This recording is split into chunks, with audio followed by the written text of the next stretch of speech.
dia, amigos e amigas do canal Dica de hoje. Meu nome é Daniel Nigri e hoje é dia 24 de janeiro de 2016. Hoje nós vamos falar sobre uma empresa que eu não considero ela nem uma small cap. Para mim ela é uma micro cap, se é que existe isso, ou uma mini cap, porque ela ainda, vocês vão ver, os números dela são muito pequenos, mas ela é uma empresa que é interessante. Eu já mandei o vídeo ontem de gerenciamento de carteira, tá? Eu não coloquei ela na carteira, eu não vou colocar, mas eu achei interessante para a gente ver algumas coisas. Também vou mostrar como é que se coleta dados, vou entrar no próprio site da empresa, vou mostrar para vocês, que eu acho que isso é importante. Acho que um dos objetivos aqui do canal é fazer com que as pessoas consigam andar com as próprias pernas, e não que eu fique dando só dica, porque eu acho que isso não leva ninguém a lugar nenhum, né? Eu acho que a pessoa tem que estar interessada em aprender mesmo. E tem uma outra questão também. A gente já fez algumas análises, tá? Que a gente fez análises setoriais em que a gente falou de todas as empresas do setor e a gente foi analisando o indicador de cada uma delas. Dessa vez eu vou fazer um pouco diferente. Depois, no final, eu vou botar os indicadores das outras, tá, de TI, mas eu vou focar na Senior Solutions, entendeu? Vamos imaginar que você é um analista, que você tem uma recomendação para analisar essa empresa. Então, você analisa essa empresa e no final você compara com as outras do setor. Entendeu? Então hoje a gente vai fazer um pouquinho diferente do que o normal, mas é uma outra forma de se analisar também, e que é interessante a gente ver, né? Então aqui a gente está na página da seniorsolution.com.br. Se a gente clicar aqui em investidores, tá? A gente abre essa outra página aqui, investidores. Eu sempre gosto de começar, eu não gosto de começar por número, eu gosto de começar conhecendo a companhia. Até porque TI é uma coisa que eu não domino muito. Então, a gente clica aqui, a companhia, começar do início. Então, a gente tem aqui quando ela foi fundada, encerrou 2015 com mais de 240 clientes, mais de 450 colaboradores nos escritórios de São Paulo e Rio de Janeiro. Eu já li um pouco antes, tá, gente? A companhia é audita por empresa independente desde 2002, mesmo antes de abrir o capital na Bolsa. E aí tem aqui, estratégia empresarial, tá? A estratégia. O que a empresa espera para ela mais para frente.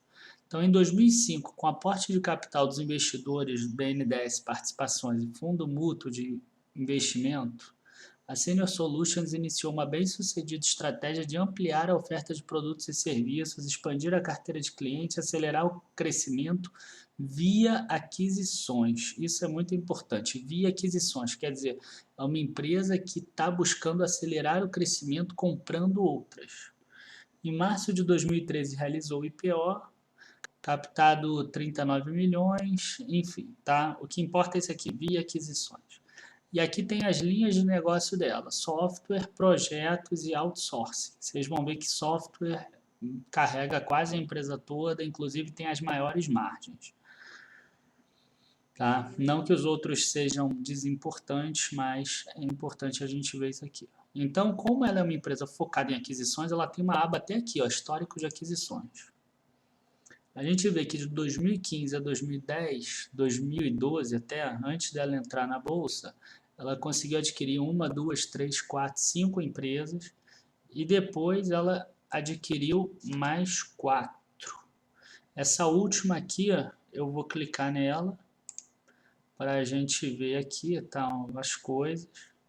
Aí clicando aqui, ó, você abre o Acrobat Reader e vai sair isso aqui, ó.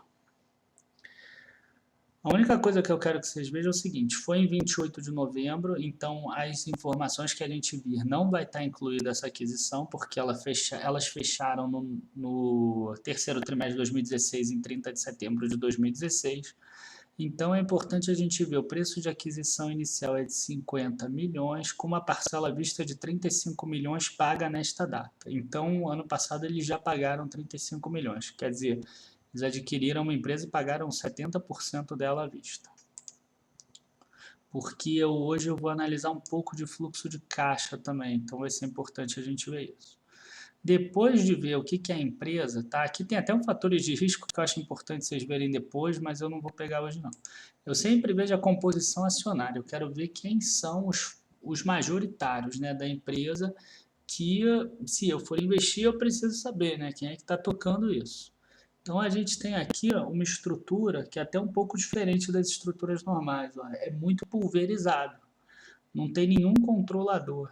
Ó, a pessoa que tem mais, ó, os fundos que tem mais tem 14%, depois o BNDES tem 11%, um sócio tem 11,3%, outro 11,2%, outros, entendeu?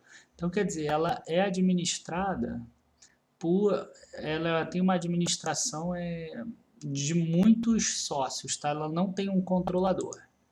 A gente vê aqui o conselho de administração, que eu acho até um pouco pequeno, só 5 pessoas, mas enfim, tem 2 independentes aqui, que é uma coisa boa. Então a gente vem aqui, informações aos investidores. Agora a gente vai começar a parte de números. Tá? E vejam que eu ainda não vi nada sobre números e nada sobre preço. Então a gente vem aqui, resultados, tá? Abre aqui a aba resultados. Se você quiser saber tudo sobre a empresa, você vai clicar aqui em formulário ITR. Se você for mais preguiçoso, você vai clicar ou em Press Release ou Release de resultados. Tá? Aqui o vídeo é menor. E isso aqui é uma coisa essencial. Hoje em dia, quase todas as empresas estão botando isso aqui, planilha de indicadores financeiros, que já sai os indicadores no Excel para a gente. Eu até já baixei dessa aqui, ó, e eu cheguei nessas conclusões aqui. Eu nem vou clicar no Press Release lá e nem nada disso, tá, gente? Aqui vamos ver primeiro a DRE da empresa. E a gente vê aqui que ela tem uma receita bruta, tá? E aqui é bem interessante, porque eles não botaram consolidados, eles botaram detalhado. Então a gente tem aqui quanto é de software, quanto é de projetos, quanto é de outsourcing. Isso facilita muito, melhora muito para a gente analisar. A gente vê que outsourcing, por exemplo, não é tão abaixo assim de software, como eu falei no início. Ó. Você tem uma receita de 68 milhões. Vocês veem que essa receita tem aumentado ao longo do tempo, de 50 milhões para 83 milhões. Mas o que acontece aqui é quando a gente chega aqui nos custos, ó, a gente vê que outsourcing tem 16 milhões de custo, enquanto software tem 18. Então, quer dizer, software tem o dobro praticamente de receita de outsourcing, mas tem quase o mesmo custo. Então, a margem do software é muito maior. Então, se essa empresa tiver que fazer um investimento, eu prefiro que ela faça em software, a não ser que seja para melhorar essa margem do outsourcing ou dos projetos. Outra coisa importante também que eu vi, eu não identifiquei o motivo, eu não analisei tanto assim a ponto disso, mas é uma coisa que me chamou a atenção, é o seguinte, ó, a receita bruta dela, 50.200. E aqui tinha imposto sobre venda de 3.900, então era em torno de 8%. Em 2013 passou para em torno de quase 10%. 2014 manteve o quase 10%, 2015 também. Agora em 2016, os 9 primeiros meses já chegou em torno de 12%. Teria que ver se acabou alguma isenção fiscal dessa empresa ou se realmente aumentou algum imposto. Tá? Enfim, isso aqui é uma área da DRE que muitos analistas até passam, eles nem olham, porque tudo começa aqui na receita líquida. Mas é importante, eu achei essa parte aqui interessante, então eu preferi mostrar para vocês. Aí aqui a gente tem custos, tá? A gente tem a margem bruta aqui, que a gente já viu, 35%. Aqui tem uma coisa ruim, eu sempre pego o temporal, olha como é que está diminuindo, ó, 37, 38, 36, 35. Mas vocês vão ver que no final eu acho uma empresa boa. Despesas operacionais, percentual da receita líquida. Essas despesas gerais administrativas, elas estão em queda e se a empresa continuar crescendo, elas têm tudo para cair cada vez mais. Quer dizer, elas vão subir, né? Óbvio, mas elas vão subir menos do que as receitas, porque realmente é bem alto, 22% de despesa administrativa. Puxando agora pela cabeça, eu não lembro outra empresa que tem uma despesa administrativa tão alta assim. Mas isso mostra que é uma empresa bem pequena. Você vê que aqui que o lucro líquido dela no ano passado foi 9 milhões de reais, 9 milhões e 800 mil. Existem algumas empresas que nem têm capital aberto e que são às vezes um comércio desses de rua, comércios de outras coisas, e que se somar todas as empresas tem um lucro maior do que esse. Então é uma empresa que é bem pequena, mas que está fazendo o dever de casa direitinho. Olha, aumentou o lucro dela de 3 milhões e 600 mil para 9 milhões e 800 e tem tudo para esse ano fechar com lucro um pouco maior, né? Ela está com uma receita, se ela pegar mais 22 milhões aqui, vai fechar em 90.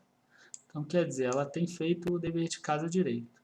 A margem líquida aqui também está um pouco menor, tá? Mas está no patamar que era, por exemplo, em 2013.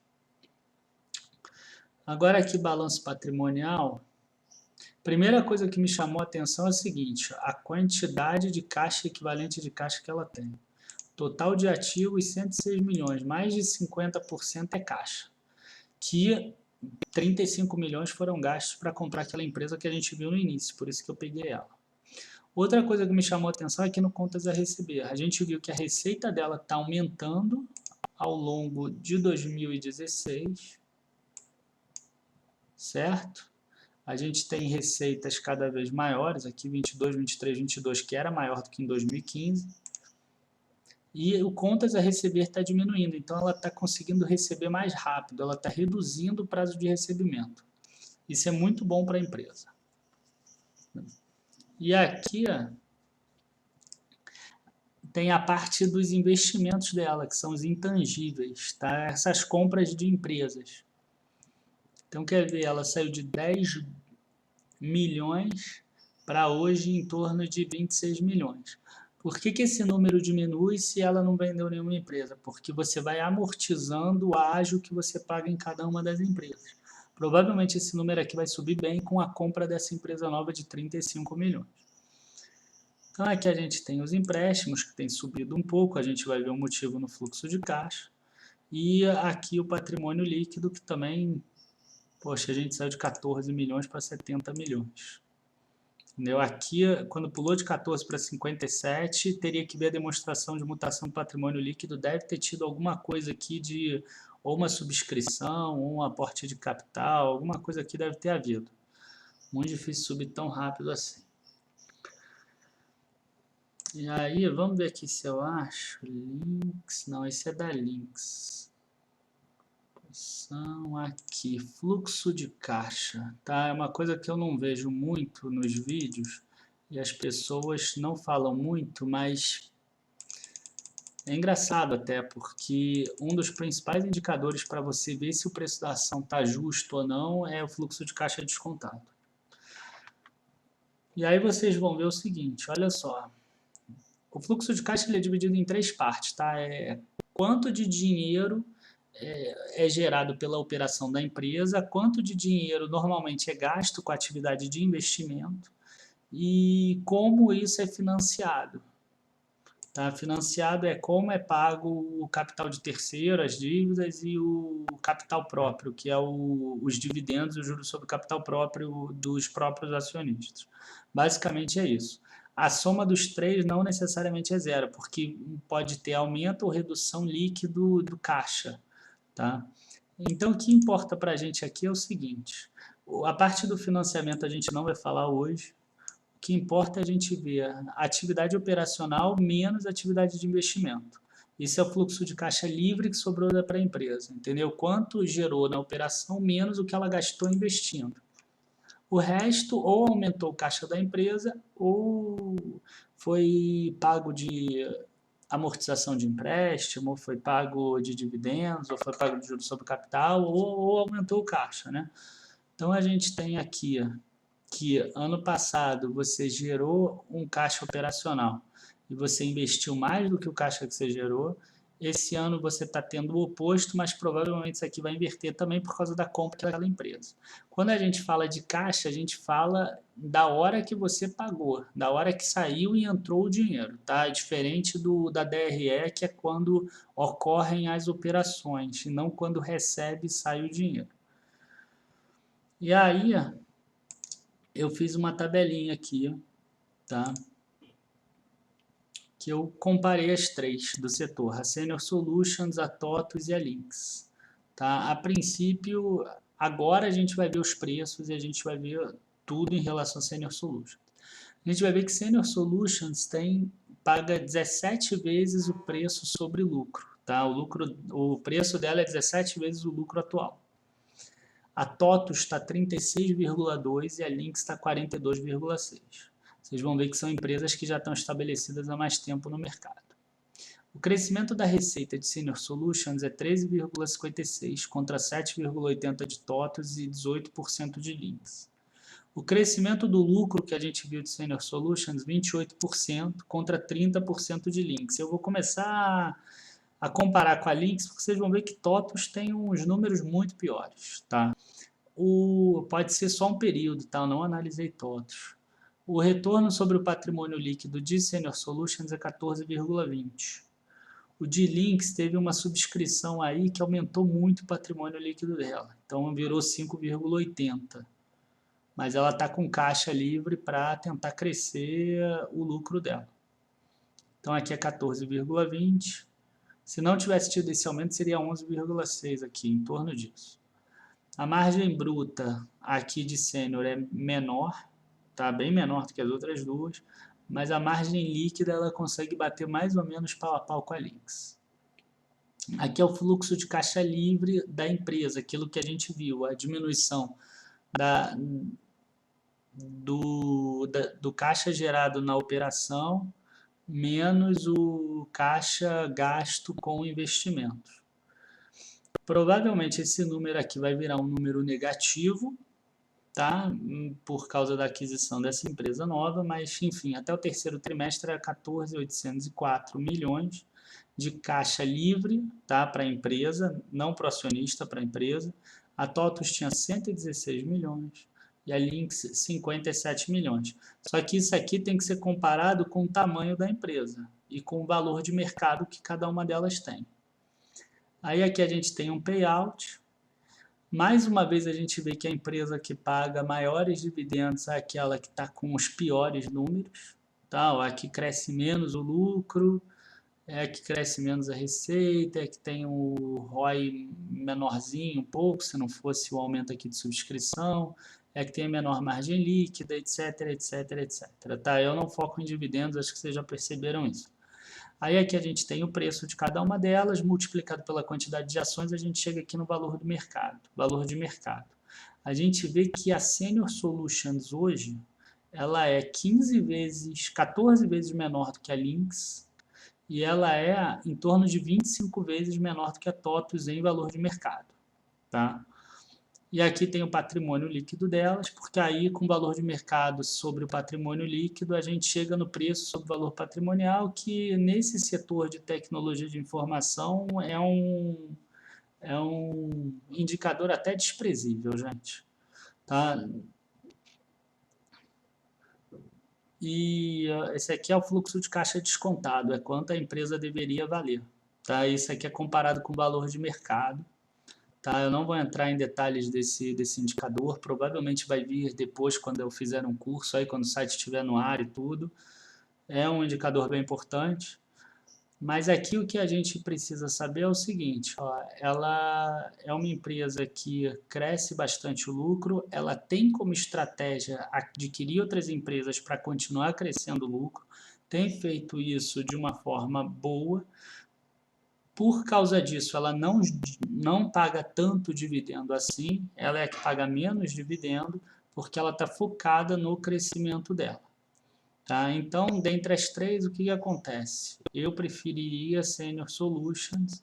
Se a pessoa não quiser incorrer nos riscos de uma empresa pequena, que pode dar muitos problemas, problema de regulação, o governo mudar alguma regra, aí teria que ser Lynx, TOTVS de jeito nenhum. Eu queria agradecer aí a vocês por estarem acompanhando comigo mais esse vídeo no canal, no Dica de hoje. Queria pedir, como sempre, para vocês compartilharem e avisarem os amigos, porque o canal está crescendo e isso tudo é muito por causa de vocês também. Estão aí me dando a mão a cada dia, estão assistindo aos vídeos e estão avisando aí, está criando uma corrente muito legal. E, bom, em relação a isso, também queria avisar que amanhã não vai ter vídeo, amanhã é feriado em São Paulo, dia 25. E é isso, próximo vídeo quinta-feira. Boa noite, bons negócios na quinta. Abraço.